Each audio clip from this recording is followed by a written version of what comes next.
So bago ang lahat, linggo na, mukhang hindi natuloy yung boxing kasi wala nang bagyo. Lunes na naman bukas, may pasok na naman. Nagkaroon na di umano ng handshake deal ang Sacramento at si DeMar DeRozan na kapag kinuha ng King si Jonathan Kuminga, iti-trade si DeMar DeRozan sa ibang team.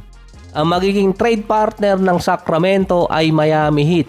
Ang Kings lang ang may interest ngayon kay Kuminga, yung Suns wala na halos, limitado na sila sa mga draft picks na pwedeng ipamigay, baka maubusan.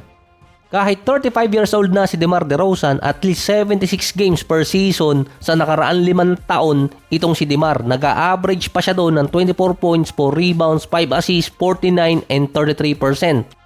Sa nakaraang season naman sa Sacramento, meron siyang 22 points, 4 rebounds at 4 assists per game. Sumunod pa doon sa kanya si Zach LaVine. Madali kasing ipasok si DeMar sa kahit anong lineup ng team ngayon. Meron siyang nasa 24 to 25 million dollars na kontrata, bargain pa yon sa standard ng NBA ngayon.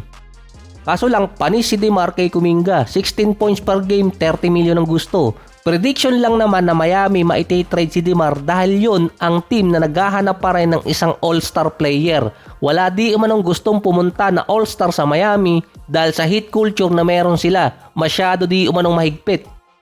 Ang Miami din ang merong isang player na hindi nila maalis sa lineup kahit pa non-guaranteed. Pero kasama siya sa tax apron, si Terry Rozier, na mataas yung kontrata kay DeMar. May ongoing pa kasing kaso si Rozier kaya hindi siya siguradong makakapaglaro next season. Kaya nakakapagtaka rin, hindi pa siya nabibitawan ng Miami kahit non-guaranteed yung kontrata ni Rozier. Meron kasi siyang contract clause na magiging guaranteed ang kontrata niya or sigurado niya makukuha yung buong kontrata kapag nakapaglaro siya ng mahigit 70 games sa isang season. Ang magagaranteed lang naman sa kontrata ni Terry Rozier kapag nakuha niya yung 70 games, maliit na portion lang sa kabuuang kontrata niya. Kaya mahihirapan pa rin na i-waive ng Miami itong si Terry Rozier dahil babayaran nila yung buong kontrata kung sakali. Kaya imbes na bitawan na lang si Rozier, pwede siyang gamitin na trade pillar para sa isang player pa. Ang Kings merong pan-tax apron, 9 million to 21 million dollars. Mako-cover nila ang kontrata di umano ni Kuminga kung dun siya mati-trade. At pwedeng gamitin si DeMar na i-trade sa Miami kapalit ni Rozier.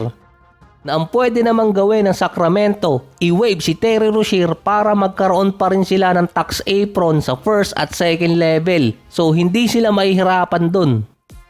Magsasayang din naman ang Sacramento ng 30 million sa isang player, ano pa yung another 25 million. Ang isang reason nga lang kung bakit pinili ni DeMar DeRozan ang Sacramento over sa Lakers, Clippers at Golden State, parehas naman sila nasa California. Gusto rin naman niya kasing umuwi at Sacramento ang best option sa kanya nun. Ito na kasi ang reason ng mga OG na player ngayon. Pero kung stats at contract, not ideal na ilagay si DeMar DeRozan sa Golden State para sa sign and trade partner kay Kuminga. Una, meron na silang Butler na hindi pala tira sa 3-point area. Mas kukuha ang Golden State ng 3-point shooter kaysa mid-range shooter. Defense, questionable din. Isa pa, kahit magkaroon ng trade exception ng Golden State, lalagpas pa rin sila sa first tax apron kapag nilagay nila yung kontrata ni DeMar DeRozan kahit bargain pa yon. Dahil nga meron silang Butler, Draymond at Steph. Hindi rin nila makukuha basta-basta si Horford. At yung iba mga player na free agent na galing naman sa at least 11 million dollars na kontrata. Kaya hindi rin nila makukuha si DeAnthony Melton.